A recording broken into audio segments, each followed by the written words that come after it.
Hello and welcome everyone to the Movement Made Better podcast. Today's guest, one of our favorite kettlebell people, Marcus Martinez.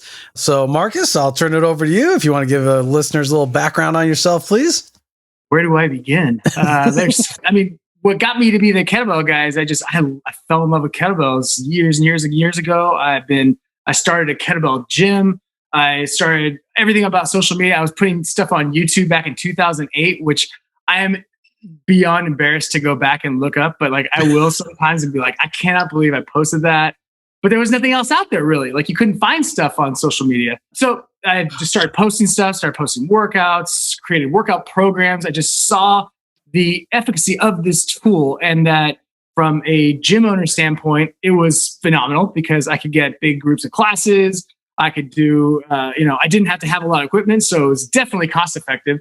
And then it was just fun. It was something different, something people hadn't used before. So when I first went through my workshop, I'm like, all right, this is different. I'm gonna start incorporating this more. So I started using other things, but everything kind of geared towards kettlebells. And then I started creating workshops. I created my own certification for my trainers, and then continued to build it out. And then from there, teamed up with On It, built out the kettlebell course for them. And then now currently with Kettlebell Kings. And same thing, doing the education and focusing on training trainers to utilize this tool. Because we've all been through the gym and seen people using kettlebells that were like, oh boy, we're just gonna have to stop right there. Just take it back a couple of steps. But at the same time, I wanted to showcase, the reason I post stuff on social media is to showcase what's possible with the tool, because I feel like it's such an underappreciated and such an underutilized tool. You either have the extremes where people think they're dumb, and we'll just ignore those people. Then we have the people who are just going to use it as a doorstop, or maybe they'll just use it as farmer walks. And then they're like, all right, I did my kettlebell work. And then you have the people who are like, all right, I only use it for these 4 or 5 movements. This is all you need if you're using a kettlebell. And then you have the other extreme where it's like, I'm going to flow and light this thing on fire and dance with it. So I kind of want to show all the things that you could do with the tool, so that way I can get the most from it. I can deliver more value to my client. I can deliver more value to people who are going through my content. So it's not just the same thing all the freaking time. I get so tired of this is all you can do with the kettlebell. This is all you should do with the kettlebell. As soon as you tell me not to do something, that's literally the time I'm going to do the opposite of that, and then show you exactly why you want to do the same. Well, because there's different forms of kettlebell, right? Yes. As far as sport and... Yeah, right? And that's a whole other animal. Yeah, kettlebell sport is, it's insane. I've only taken a couple courses. I've worked with some high-level kettlebell sport athletes like Aaron Guyette, Steve Cotter, Jason Dolby, John Wild Buckley, all these guys. They're incredible athletes. But that in itself was that sport is bananas. The amount of double snatching for 10 minutes, I'm like, I barely want to walk for 10 minutes, let alone double snatch 28Ks or something like that. So that's a fantastically crazy sport. Mad props to those athletes. But then you have the other end of the spectrum, which is the gym kettlebells, the ones you would typically see, the cast iron. You'd see people doing more hard style of training where they're doing swings and get-ups, and that's about it. So I kind of like to take the range that is kettlebells from that hard style, high tension, high output, low efficacy. I want to try to do as few reps with as much tension as possible, to the other extreme where I want to do 10 minutes worth of this movement. So I have to be much more fluid. I have to be less tense because you can't have a max power lift for 100 reps.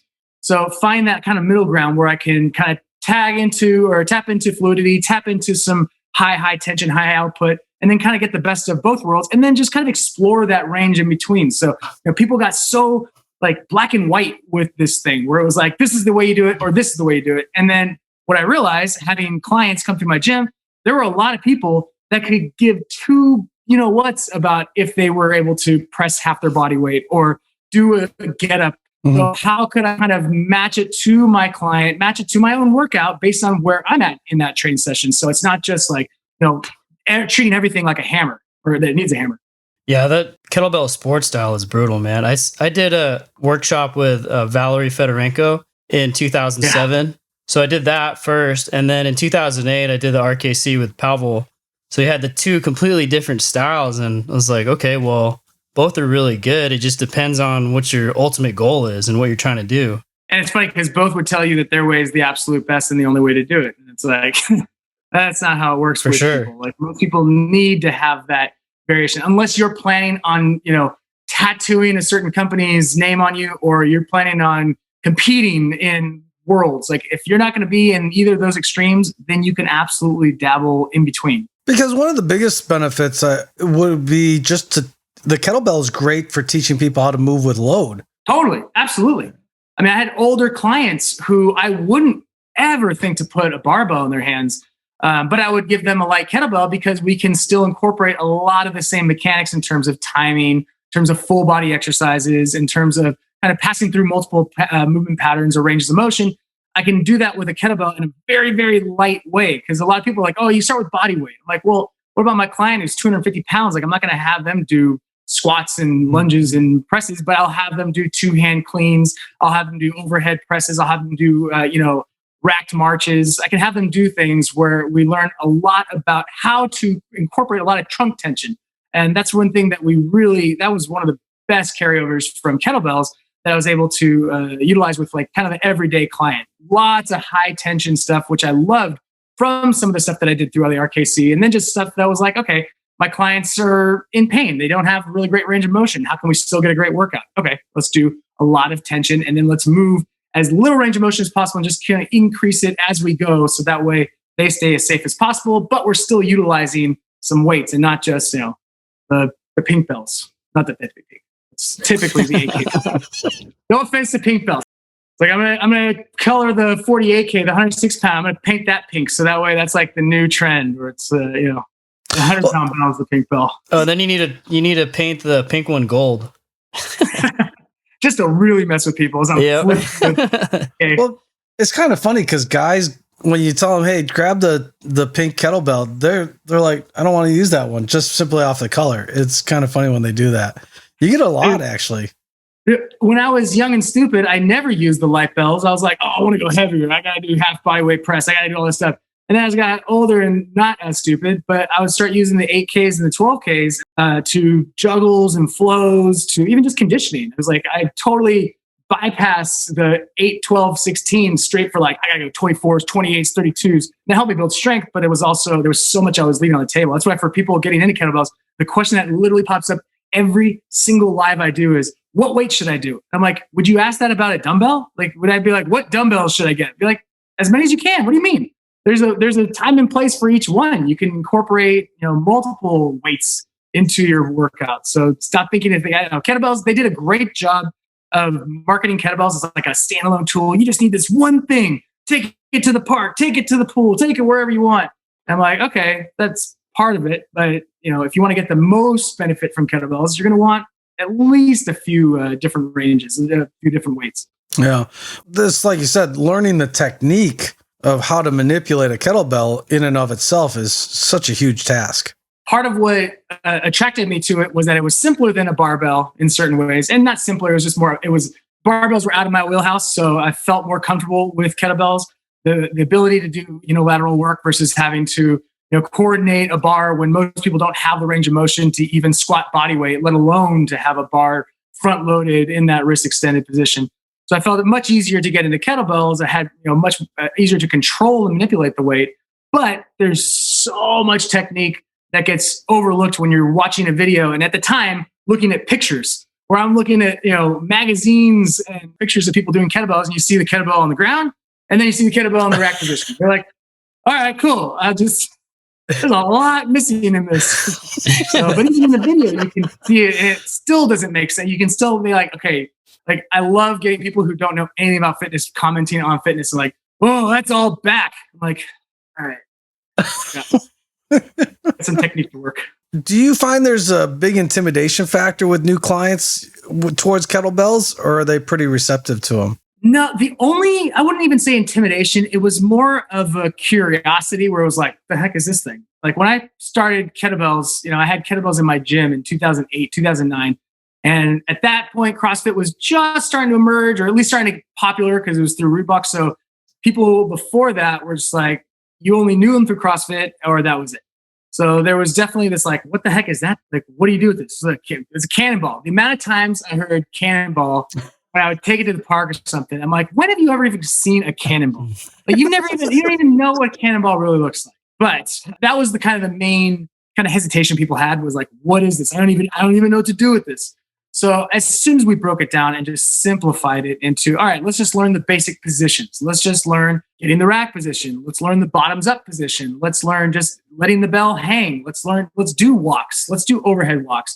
Let's just get used to this new tool that's going to sit on your body a little bit differently. So it's going to feel a little bit different than a dumbbell, just to start kind of dipping your toes into this. And once we did that, once I had them doing a few basic things, it was like, okay. And within weeks, it was like, oh, this is awesome. And then you get your diehard kettlebell people who are like I still have people who came to my gym back in 2008 who are like, they only do kettlebell workouts because that was what they did. And they just really gravitated to it. They loved the simplicity of it. They loved the fact that you could get a full body workout with a couple different weights.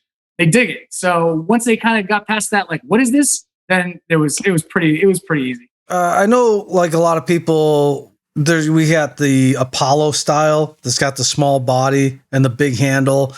Yeah. A little more awkward, so to speak, but you typically see those in most gyms versus your competition style. We've got all sorts of variations, right? So Onnit's got their Star Wars, Marvel ones type things. So, I mean, what would you recommend for the average person that just is starting out? If it's just starting, if you don't even know you're going to like the tool, then just a basic, as economically well priced as you can get, that's just kind of like something you can find anywhere. Like, I love the Kettlebell Kings. Obviously, I'm biased. I work with Kettlebell Kings, but I love their powder coat bells because they're the smoothest. They feel the best. They feel the most comfortable.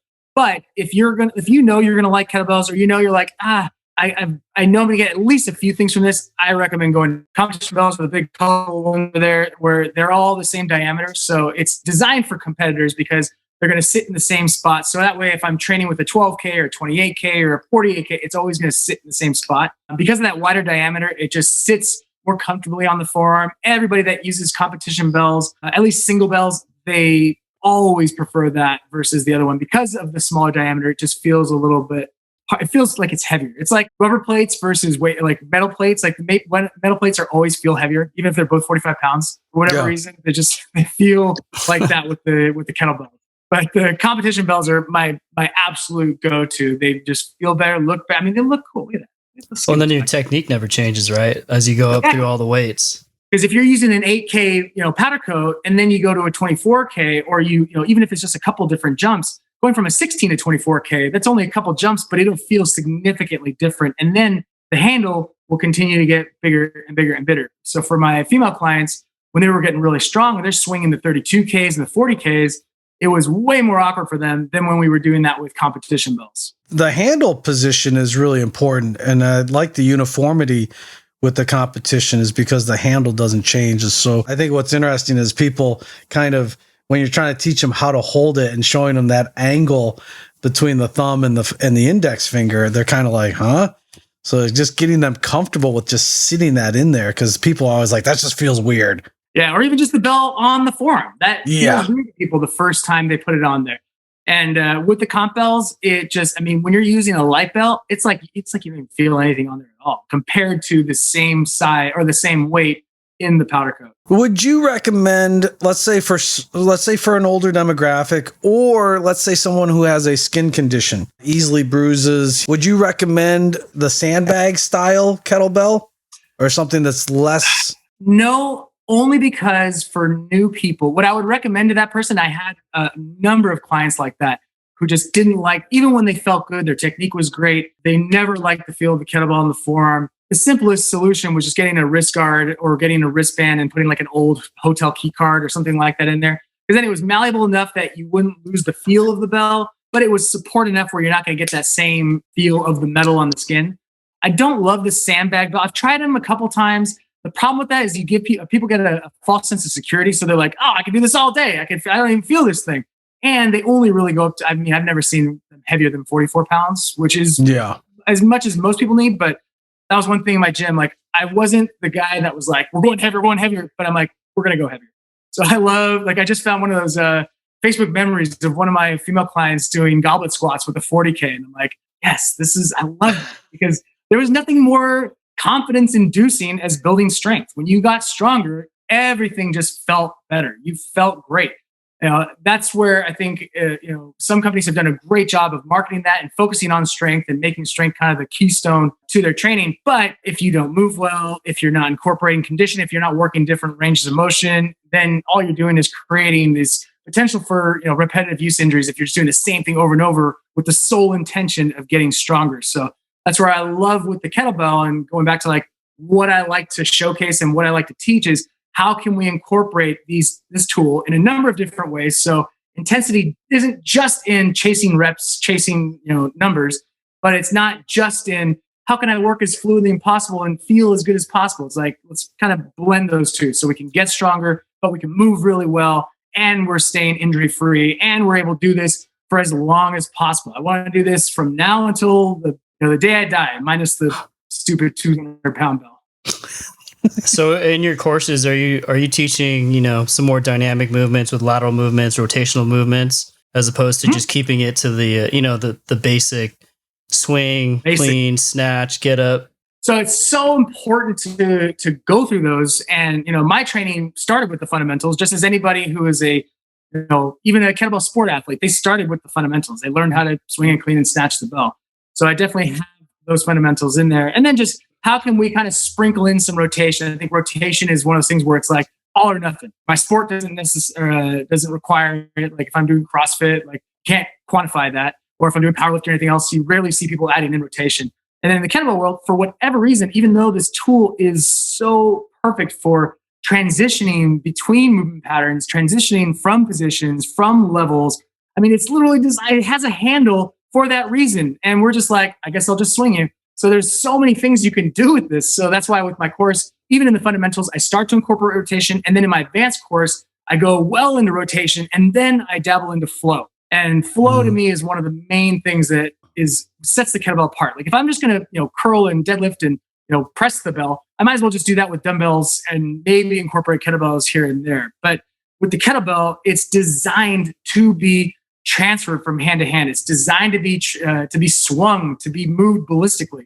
With the anatomy of the bell, just with that compact weight at the end of the bell, so you have that handle. It's literally designed to be able to be swung between the legs. You take a 70-pound kettlebell compared to a 70-pound dumbbell, you're not going to be able to do nearly as many things as dynamically, and definitely not for as long. You might be able to do a few dumbbell snatches, but with the kettlebell, I'll be able to do dumbbell snatches into cleans and the lunges. I can incorporate in complexes. I can add in some rotational work. I can add in some hand-to-hand transitions, work unilaterally. I can go back to two hands. There's so many things you can do with it. That's why I love incorporating some variation of flow. And also difference between using a kettlebell bottoms up versus bottom down, as far as really working on grip strength also, right? I mean, bottoms up, I literally just did a live today and did bottoms up marches. Bottoms up makes its way into my workouts every single week and into my clients. And when I first started with kettlebells, I'm like, oh, okay, this is an intensifier.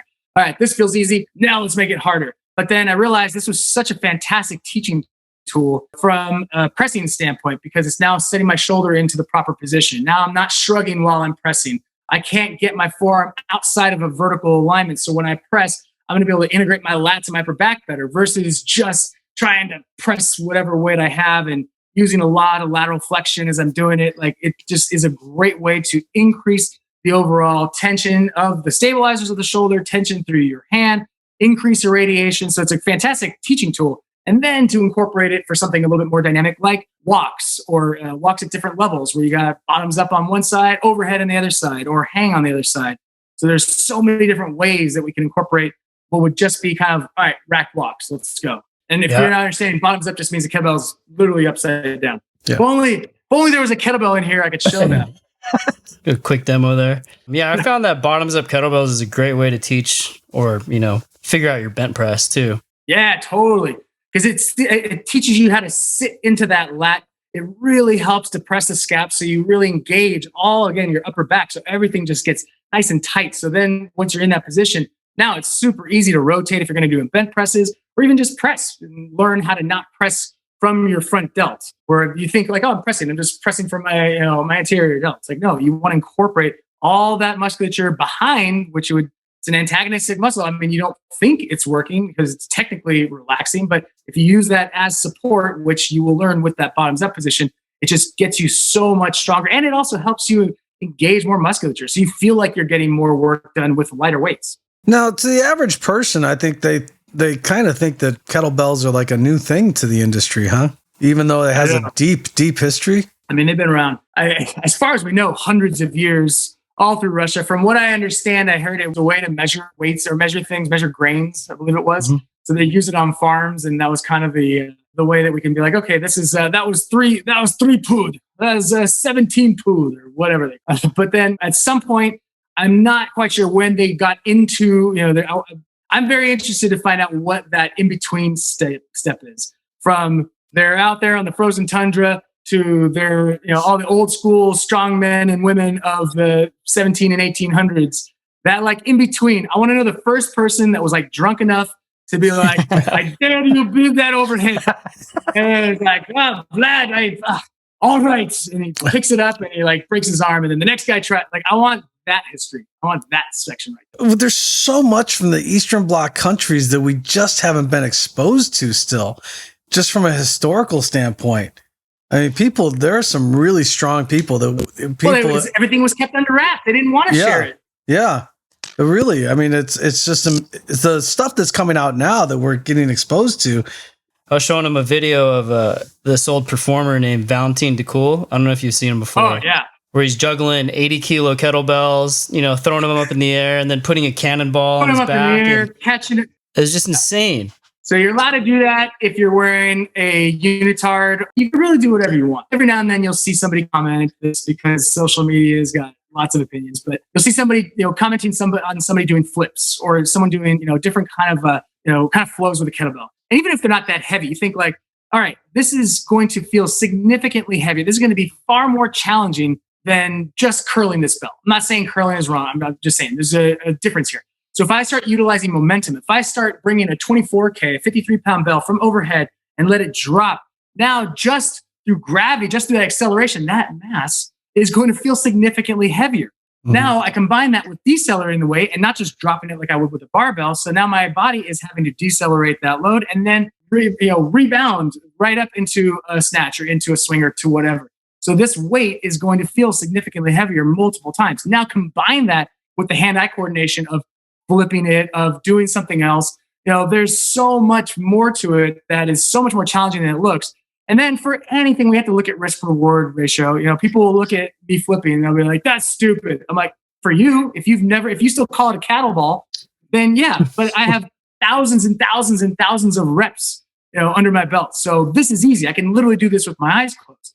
But for the average person, even if we just start incorporating some basic kettlebell work, start incorporating some speed, start incorporating some rotation, it's going to be so far out of the realm of what they're used to. They're going to get such significant benefits just like right off the bat. We talked about how there's all these nuances. We know about the nuances on what it takes to move these objects. But to the untrained person, they're like, no, that's dangerous.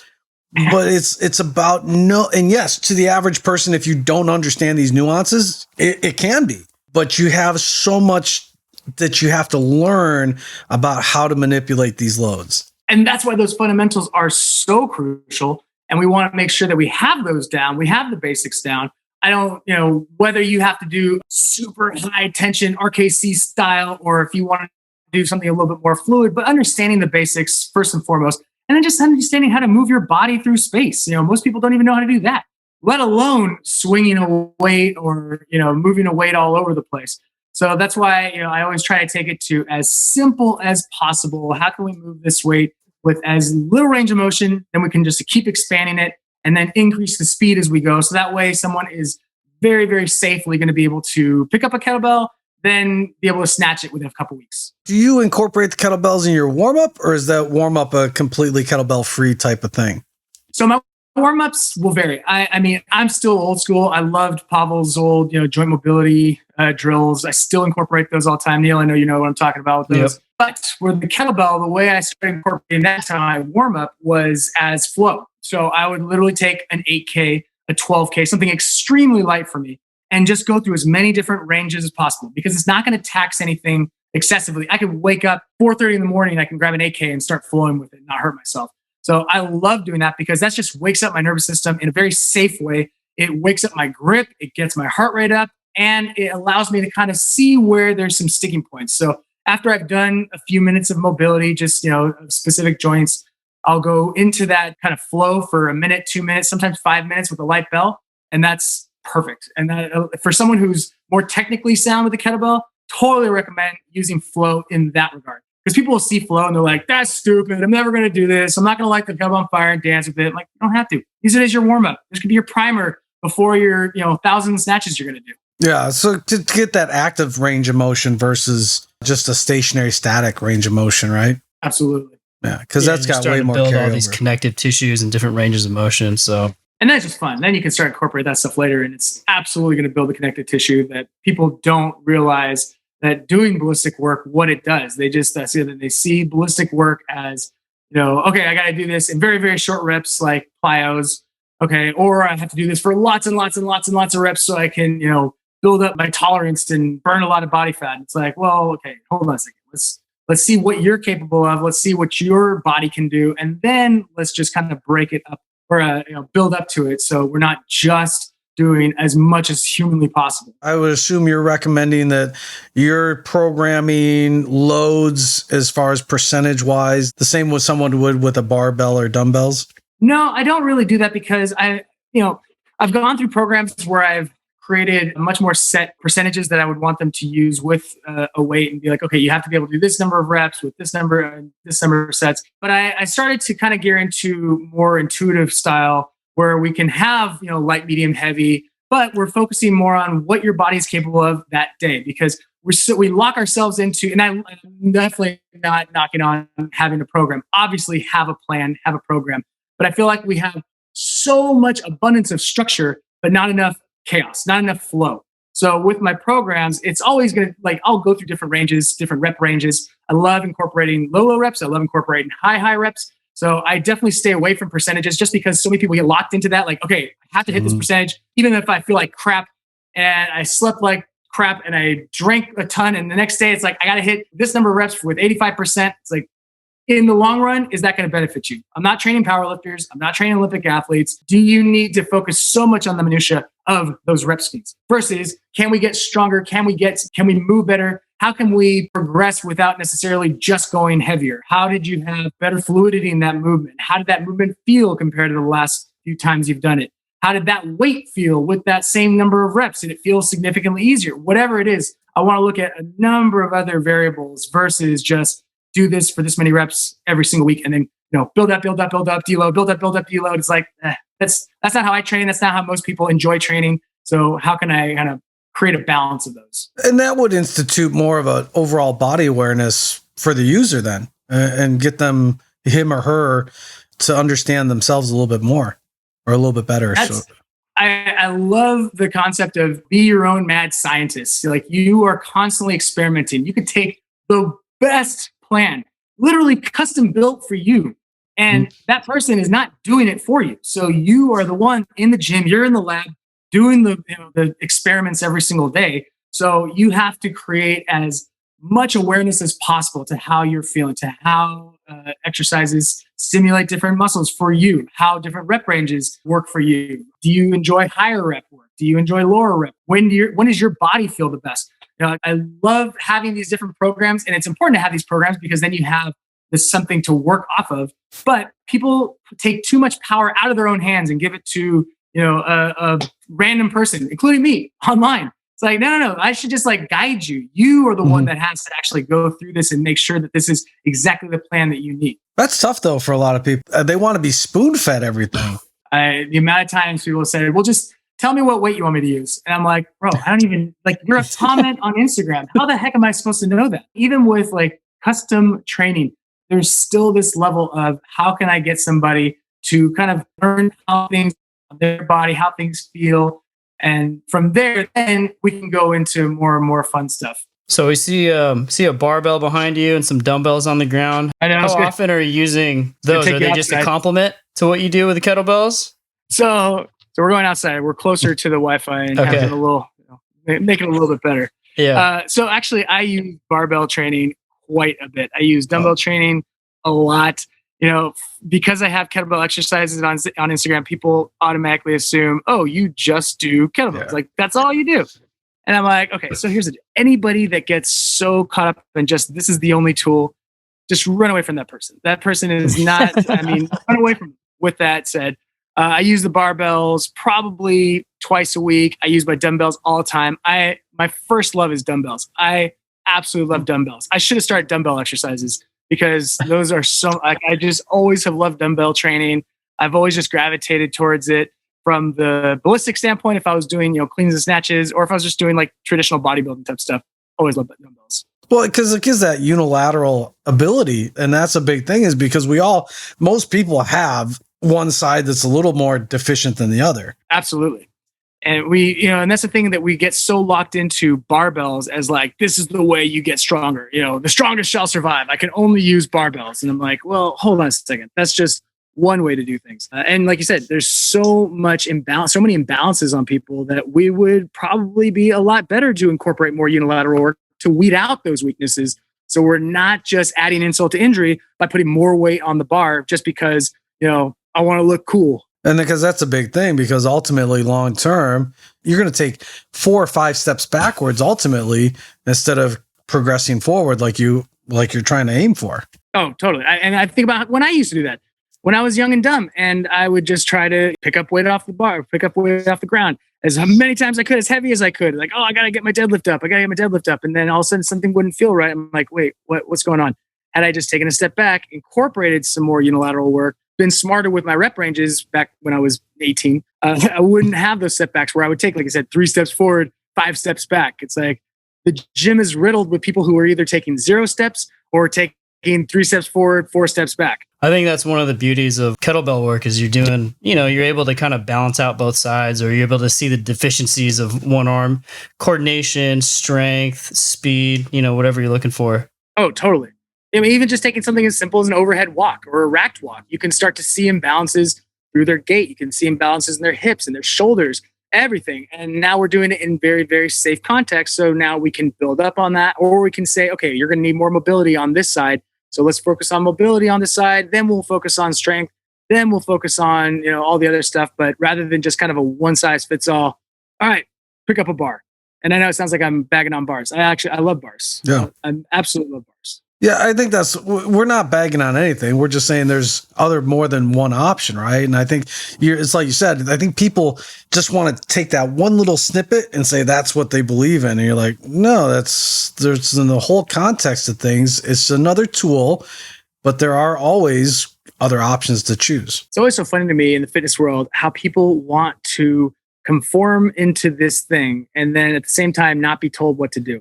Like, but then why are you a barbell guy? Why are you only using a barbell all the time? But then you're like, you think you're like being novel or doing something. No, you're doing the same thing. Like now you're just the kettlebell guy. You're just as bad as the kettlebell guy that you're making fun of because you are locked into the way you see things. I mean, the amount that people don't know, all of us, myself included, what we don't know, we don't know. Mm-hmm. And people pretend like they know everything. And they like, I read an article about this, so now I'm an expert. Or I went through this course and now I'm an expert. It's like, no. I'm more interested in the person that uses all the tools, but is also very, very strong with just a couple. It's hard because in the fitness world, we want to toggle between master of all trades. And that's the thing. It's like, you can't really do that. So how can I be a jack of all trades, but be a master of a few and enjoy that process? And not belittle somebody else's. Like, I look at someone powerlifting, I'm like, I'm not going to ever do that, but I have mad respect. I look at kettlebell sport, mad respect for the work that went into that. Mm-hmm. Even something that's not necessarily that efficient. If that's what somebody is going to enjoy and they're going to stick with, they're going to do, and it's giving them the physical benefit and then the emotional benefit. We overlook that aspect of training, is the emotional quadrant there in terms of, am I enjoying this workout? Just because a German volume training program, it might yield the best results, doesn't mean like I'm going to love it, and it doesn't mean I'm going to stick with it. Whereas someone might love that and just totally gravitate towards doing hundreds of reps of the same movement. And awesome. If that's what works for you, awesome. So I always tell people, stop looking for the best answer. Start just experimenting. This is where you're like, I found a training journal from like 2005. And it was like, oh my gosh, I was weak as shit, but it was really fun to look through it and see all the different things I was doing.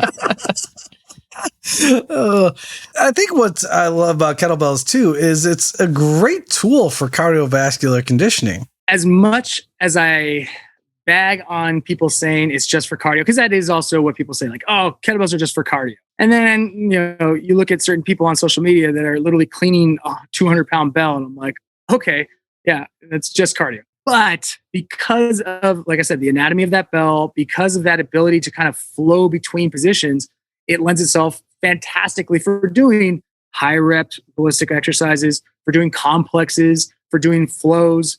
You can do so much that is going to keep that heart rate elevated for much longer than if I was just doing, a few sets of dumbbells. And because you have that position, I can get the bell into rack position.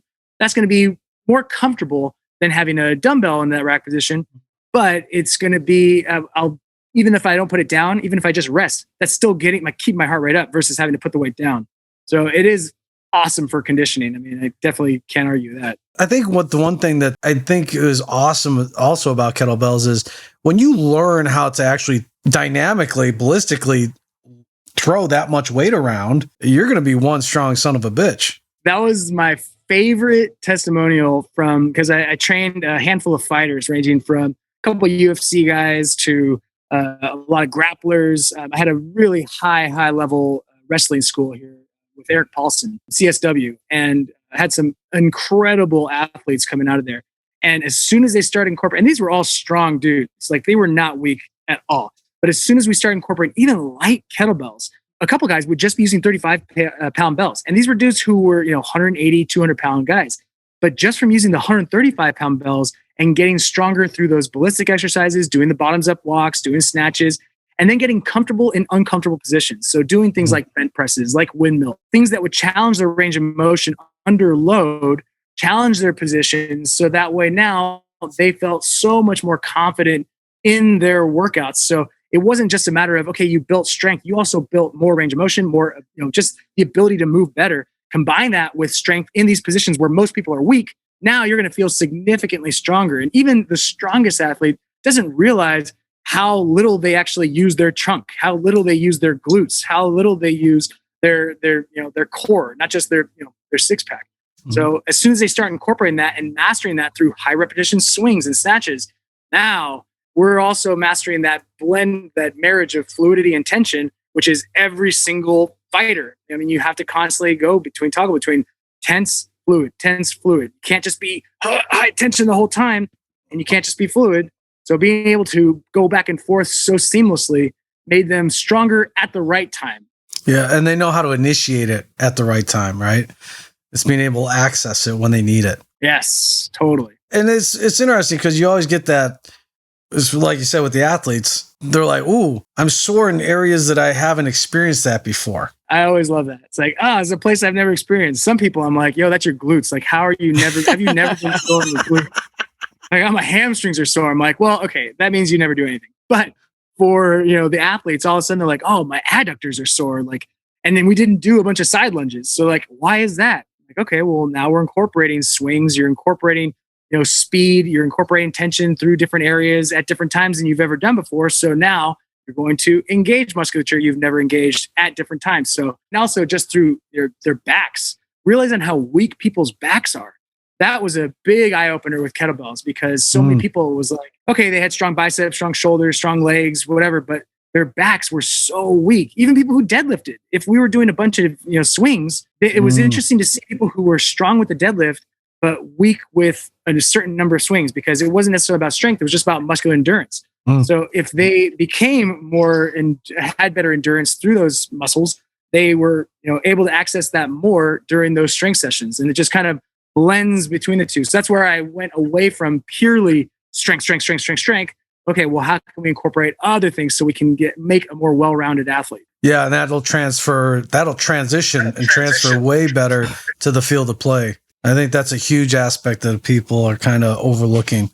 Does your training actually transfer onto the field of play, or does it stay in the gym? It's interesting that there was a big kind of push when it was like, oh, there is no such thing as sports-specific training. And I'm like, oh, there's a lot of sports-specific coaches that would argue that. When I had a couple of fighters who were doing, like I asked them what their plan was, they were doing like a legit bodybuilding workout. I'm like, what are you doing? Like they were doing chest day, bicep day, back day. Like this was their athletic training. And I'm like, why are you doing this? And that was all they knew. And because they wanted to look good. And I'm like, guys, come on. And these were fairly high level athletes. That was so wild to me. So your course, as far as the kettlebells, is that a 1 day or 2 day? So I have a couple of different versions. I have a 1-day fundamentals course, and that is where we go over the fundamentals. We start to incorporate, a couple of things rotationally. We start to incorporate a little bit of flow. And then I have a 2-day course where it's the advanced course. And that's where we take some of the principles of fundamentals, because I still want to have those in there. I don't want to just go straight and all right, this is all kettlebell fire dancing. It's like we still take those fundamentals, and then we build on that into advanced stuff, into flow, into free flow, into different rotational exercises. So those are the 2 live virtual courses that we're doing right now on Zoom. And then I have my courses that are just on pre-recorded, so that way people can go through those. And it's such a blast to see people go through the course. We do our test out where I have a call with them, and seeing them move before versus after, and just from these modules that we've put together. So that can be done at any pace. So if you're just like, you know what, I'm not that serious where I want to go through a course where someone's going to fix my thing right away. I just want to go through it at my own pace. That's where I would recommend people go through pre-recorded courses, because then you'll still get the test out. So you'll make sure that you're still moving properly. And you said this is a 1-day event? Yeah. So I have fundamentals is 1 day. Yeah. And then the advanced one is a 2-day. Oh, okay. Oh, nice. And so everything's online now. Everything's online, which I can't really argue with how awesome it is to be. I'm not going to lie. I love, there are a few things I love more than being in a room with 2 people, a dozen people, 75 people. Right before COVID hit, we were working with Anytime Fitness. And the first workshop I did with them, Aaron and I were there, and it was 45 people in the room. The second one, a week or 2 weeks later, it was 72 people. And the amount of energy and just it was so much fun. I love it. I love that feel. But there's also something to be able to be home while still connected. Yeah. And not have to deal with airports, which have always been just absolutely disgusting. The fact that people haven't gotten COVID for the last 10 years from these airports. It's just... I have to admit, it's been nice not having the travel demands. So it's been one of the nice positives. So I can't... and it's just, there's people, what I love about it is I've had people in every one of these workshops, obviously all over the States, but I've had people from India, I've had people from Germany, I've had people from Mexico, had people from the Netherlands, people from all over the place, that even if they had the resources, most people don't have the time to be able to come across the world and be able to learn with you. There's the few that would, but for the most part, that doesn't happen. Now we've just created a whole new door, which we've already had the internet, but now we've created a whole new door for people to be able to explore so many styles. And I always recommend, obviously I'm going to be biased and say, yes, go through my course, but I want people to try different courses, even of the same tool, because I want you to see the overlaps. I want you to see where it can best suit you. And I want you to use a system that works for you. I'm giving you a framework that has worked for myself, that has worked for clients, that is something based off of in-gym training. But I want you to be able to create something based on what you're experiencing. So now with the advent of the live Zooms, now I can take courses from all over the place, or just even so many people having courses online. Now I can take so many courses. It's freaking awesome. I love it. So do you think going forward here, you're just going to keep it to this style, or you going to bring back some of the live in-person workshops? I'll for sure bring back live in person. Like I said, I love those. The engagement you get, those ahas you get, they're just, we've all been in those live courses where it's oh man, it changed the trajectory of my training career, let alone what I learned in that course right then. So we would definitely bring them back, but it just wouldn't be as prevalent as this, because now we have the ability to reach out to so many people. It's just, it's so much more user effective. Obviously it's cost effective for that person. Now they don't have to worry about travel. They don't have to worry about taking 5 days off if they're coming for a weekend course. You got any up and coming events or anything that you'd like to let the listeners know about, or something to jump on? Or so I have the next live virtual fundamentals is going to be on February 27th. And that is going to be, so it's a 6-hour course. So it's 10 a.m. to 4 p.m. Pacific time. And that one we have right now where you will be able to go through that course. You also get access to the pre-recorded course. So you can kind of take it and continue on with it. And then we record these and then you get access to them as well. So not for an additional price. So once you go through the course, you have it all there, we'll record that and you will get access to that too. And then from there, we just have, I love putting out content. Aaron and I are putting out new workouts all the time. Love incorporating kettlebells and battle ropes. We're incorporating other tools as well. So Got all of this content, and from the courses to the workouts to the plans, it's all available on living.fit. Nice. Okay. Right. And where can people follow you on social media? On social, kettlebell exercises, one word. On Instagram, that's the best place to reach, where I spend most of my time. And then from there, you can find, like I said, all the content on living.fit. And then all of our, like, the products and everything we do is through Kettlebell Kings. Awesome. And I know we reached out to Aaron. Want to get him on to talk about battle ropes, because I think battle ropes are a really misunderstood tool. I say this all the time. The first time that I heard Aaron was going to be coming on as a coach in a different organization, I thought, what the hell is the point of having a battle rope course? Like, this is the dumbest thing. You just, you do some, I've literally told him that so many times. I only use it as a finisher. I would use it for, like, oh, I want to do a slow-mo video for social media, and that was it. And then going through Aaron's course, because he's not just a library of battle rope exercises, like the way he incorporates metabolic pathways, the way that he incorporates the rope from static to explosive and everything in between. I mean, I never realized how amazingly versatile that tool was, and how just amazing it was for all athletes. So, like, I would have, my high level athletes, I would have my 70-year-old ladies doing battle ropes, and it was the safest possible tool I could use. Kettlebells, you can absolutely hurt yourself with. Dumbbells, 100%. Barbells, 100%. I have yet to see anybody hurt themselves with battle ropes. And if I do one day, I will just, I'll probably make fun of that person, because there's literally no way you can do it unless you, like, trip on the rope and, hit your head. That's how you'd hurt yourself with battle ropes. Nice.